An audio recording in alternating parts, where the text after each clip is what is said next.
জামায়াত ইসলাম বাংলাদেশের ইতিহাসে বিএনপি জোটের বাইরেও আরেকবার ক্ষমতায় ছিল। ৭১ সালে পূর্ব পাকিস্তান প্রাদেশিক সরকারের জামাতের ৩ জন মন্ত্রী ছিল। ৩ জন না ভাই, একজন। আপনাকে এই যে কাগজ আছে আমার কাছে, আওয়ামী লীগের ছিল ৩ জন, মুসলিম লীগের ৫ জন, জামাতের ১ জন ছিল। ডন মিসকোট ইট।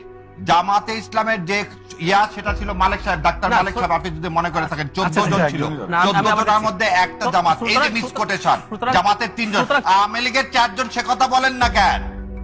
আওয়ামী লীগের ৪ জন তো ছিল মিনিস্ট্রিতে, মুসলিম লীগের ছিল ৫ জন, জামাতের ছিল ১ জন, আর পাকিস্তান ডেমোক্রেটিক পার্টি ছিল ৩ জন। আওয়ামী লীগের যারা ছিল তারা ওই সময় তারা ওই সময় অ্যাক্টিং ছিলেন না। আমি এখন নাম বলে দিই, আপনি ভাই আমি একটু বলে দিই। ওবায়দুল্লাহ মজুমদার জাতীয় পরিষদ সদস্য, ৭০ সালে নির্বাচিত। আপনি কেমন করে বললেন সে আওয়ামী লীগের না? আপনি শামসুল হক, ৭০ সালে আওয়ামী লীগের এমপি। ভুল করছেন। ৭০ সালের নির্বাচনে যে আওয়ামী লীগাররা আছে তারা ওখান থেকে চলে গেছে।